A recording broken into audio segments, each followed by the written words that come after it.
you think you know. Genesis chapter 42, starting in verse 1.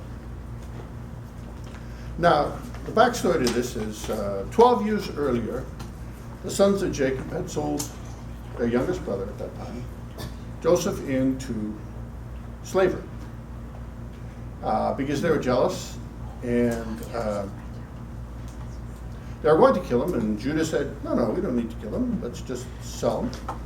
We'll keep the money, and we'll kill a lamb and put the blood on there and say, well, it must be a wild beast that killed him off. So this is 12 years before. Now we get to chapter 42, verse 1. Now when Jacob saw that there was corn in Egypt, because there was a drought in Israel where they lived, Jacob said unto his sons, why do you look one upon another? He said, behold, I have heard that there is corn in Egypt. Get you down thither and buy for us from thence, that we may live and not die. And Joseph's 10 brethren went down to buy corn in Egypt. But Benjamin, Joseph's brother, younger brother, Jacob sent not with his brethren, for he said, lest peradventure mischief befall him. Remember, there was only 2 sons by Rachel, and this was the second son. Joseph, which he thought was dead, was the first one, and then Benjamin was the absolute youngest and the last son by Rachel. Lest peradventure mischief befall him. Verse 5, and the sons of Israel came to buy corn among those that came, for the famine was in the land of Canaan, where they lived. And Joseph was the governor over the land, and he it was that sold to all the people of the land. And Joseph's brethren came and bowed themselves before him with their faces to the earth. Interesting. The brother that they'd sold into slavery, they never would have imagined he happens to be running the show in Israel. Bless you. And so they don't even think about it. It's 12 years earlier. He's gone, right? In verse 7, and Joseph saw his brethren, and he knew them. Interesting situation. 12 years later. His brothers are totally in his hands. He can do what he wants. He's the second in command of all of Egypt. He can have them killed right on the spot. He can get revenge. But he made himself strange unto them, and spoke roughly unto them. You know, you can assume, well, he spoke roughly because they sold him into slavery. No. You think you know that, but you don't know that. We'll get onto that in a minute. And he said unto them, whence come ye? And they said, from the land of Canaan to buy food. And Joseph knew his brethren, but they knew him, not him. And Joseph remembered the dreams which he dreamed of them, because he had 2 dreams where they would actually be bound down and giving obeisance, just like they just finished doing.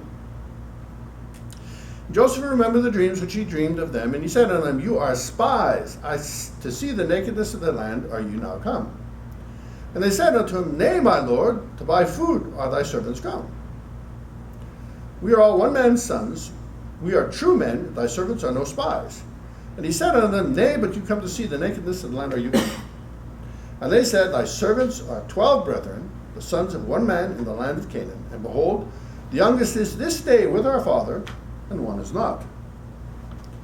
And Joseph said unto them, that is it that I spake unto you, saying, you are spies.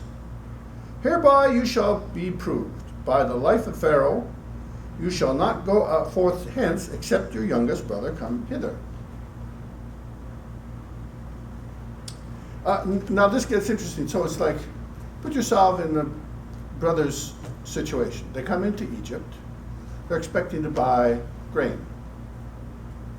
They meet the ruler, and he says, you guys are spies, you guys are spies. And they can't figure out why, because they're not spies. So they can understand what he's saying then. And he says, okay, you can prove that you're not spies by bringing your younger brother. Hereby you shall be proved by the life of Pharaoh, you shall not go forth hence except your youngest brother come hither. You can't leave unless he comes.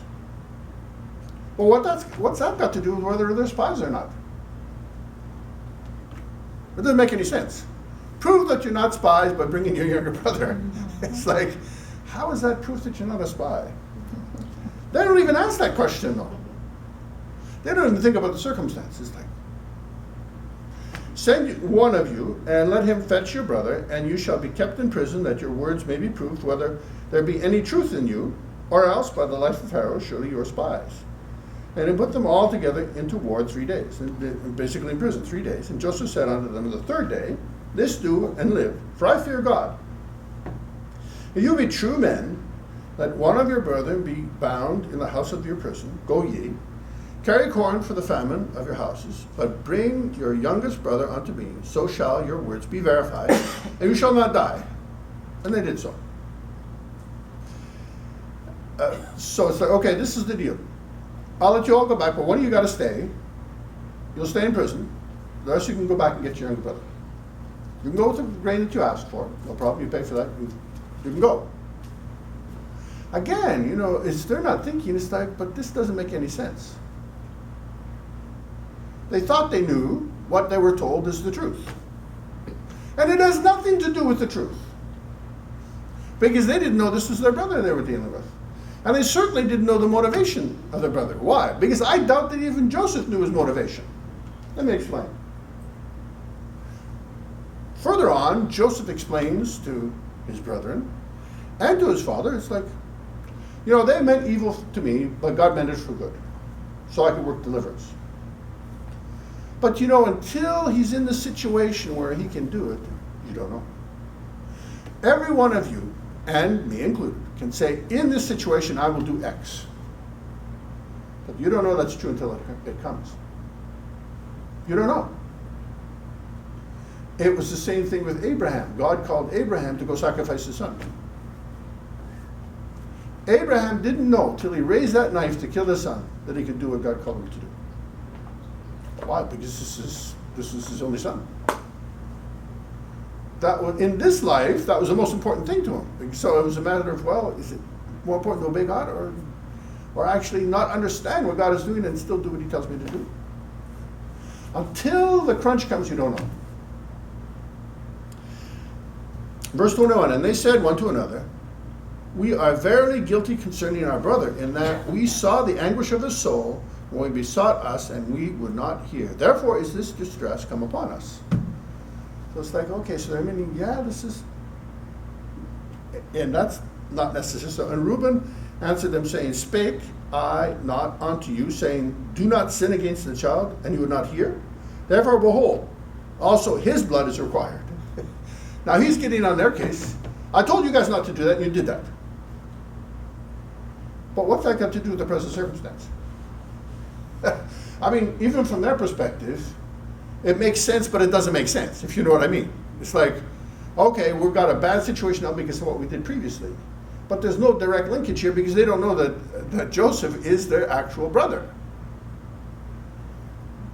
So a lot of what we think makes sense to us, and it doesn't make any sense at all. What we think we know, we don't know. Verse 23, and they knew not that Joseph understood them, for he spake unto them by an interpreter. He was obviously speaking Egyptian to them. They didn't know that he understood Hebrew. So they were talking in Hebrew, and it's like they were not aware of the fact this was their brother. They probably would have died if they would have known that. It's like, wow, he's got the big stick and we're standing here and we got no power at all. It's like, he's going to kill us. In fact, even to the point where after their father died, they still thought that was going to happen. This is part of the price they paid for selling their brother into slavery. They were in torment for their whole lives, even though their brother wasn't interested in killing them. That's one of the repercussions of sin in our lives. It's like afterwards, we can carry that regret to the grave sometimes. Anyway, and he turned himself about from them and wept, verse 24, and returned to them again and communed with them and took from them Simeon and bound him before their eyes. So he tied him up and said, okay, this is one that has to stay. Then Joseph commanded to fill their sacks with corn and to restore every man's money into his sack and to give them provision for the way, and thus did he unto them. So he not only gave them everything that they asked for, he made sure that the money was stuck in the sacks, and they wouldn't know it, so he's giving it free. And then he gave them more so that they have grain to feed them and the animals before they get home, so that everything that they bought was actually going to get home and not be consumed along the way. It's generous. more than generous. He means it for good, but what happens? When they discover it, they're scared. They think it's for bad. What they thought they knew, they didn't know. Okay?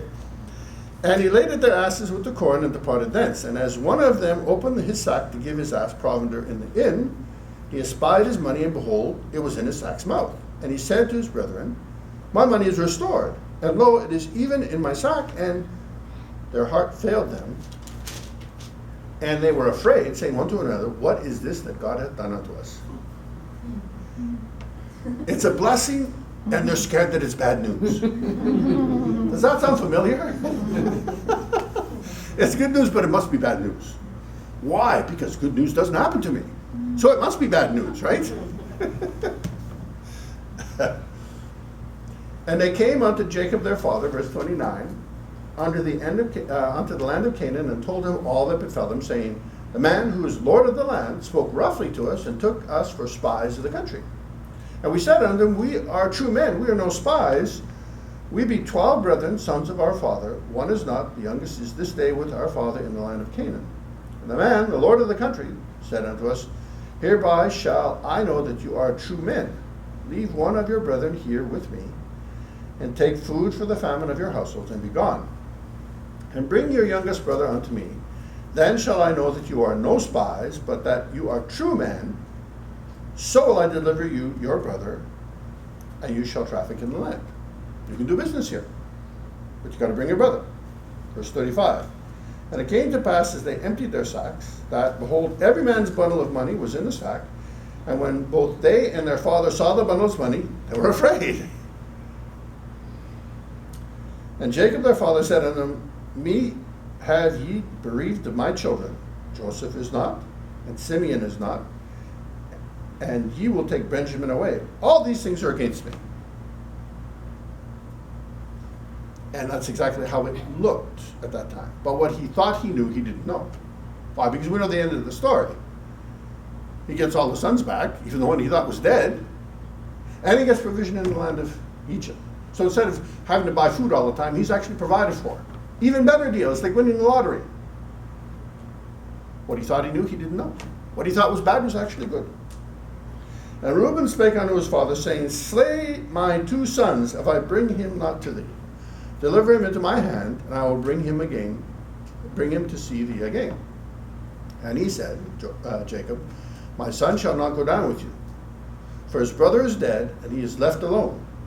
If mischief befall him by the way in which ye go, then shall ye bring down my gray hairs with sorrow to the grave. We end this chapter, and it's like, they're stuck. I mean, they're really stuck. The food is going to run out. And their father, who's absolute authority, says, you're not bringing my son down. In the meantime, one of their brothers happens to be in prison in Egypt. And they happen to be starving in Canaan. Wow, that sounds like a bad situation.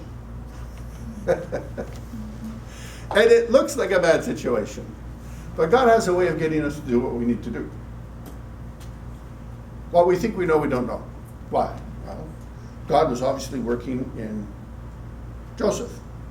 I doubt that even Joseph knew why he did what he did. Sometimes you do things and you don't know. He's crying and he's still doing this at the same time. So he has compassion for his brothers, but he's still tying up his brother. Sometimes we just don't know. Sometimes we think we know what we know and we don't know. And most of the time, what we think we know is only partially true at most. Why? Because we can only know some of the facts in an environment of 5 senses. But there's always much more to know that other people know that we don't know. And then there's what God knows that nobody else knows. There's what's going on in the spirit that we don't know. So it's like trying to describe an elephant by looking through a keyhole. You're not going to get that far. So the question is, so what do you do? They were working in the natural. They went down, they were honest about it, and the guy that they thought was rough with them actually was rough with him, just happened to be their brother and they didn't know. Well, that colored everything that came after that. all based on assumptions. Starting with the assumption that the man who leads the country has no relationship to them. The point being, we start our lives with assumptions, and we work on those assumptions, and then we come to a conclusion which is absolutely wrong. Joseph came to that conclusion, and their brothers came to the conclusion.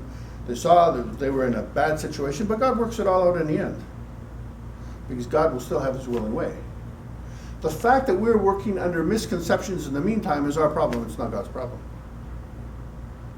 Why is it our problem, not God's problem? Because if we turn to God and we ask him, he will give us clarity. He may not give us the answer, but he'll give us peace to do what we need to do. He'll give us peace about the situation, even though we haven't seen the conclusion of it, because he gives us faith to walk out the situation. So it's not about what we think we know. We don't have to know. We have to seek the face of God and get peace about what we need to do. And then we need to do it. I come back to the Garden of Eden. There's two trees. The tree of the knowledge of good and evil. The tree of what I think I know. And there's the tree of life. And Jesus is that tree of life. Once you eat from the tree of life, you don't need to know. You don't need to think you know. You don't need to know whatever, because there's always more to know than what you don't know. That's something that you can never fulfill. But once you find the peace of God, once you find the life, the tree of life, and you dwell in that tree, you don't need to know. All you need to know is Jesus Christ. He's the answer to everything. He said, I'm the way, the truth, and the life. That's all the truth you need. There's a whole bunch of facts that you don't know and you don't need to know. It's just going to bog your head down. What you think you know is irrelevant. I repeat that. What you think you know is irrelevant. Because the only thing you need to know is Jesus Christ. And find the face of Jesus, and he gives you peace, and he guides and directs your steps. And you don't have to worry about what you think may be coming tomorrow, because that's totally in God's hands. Amen. And that's my message for today.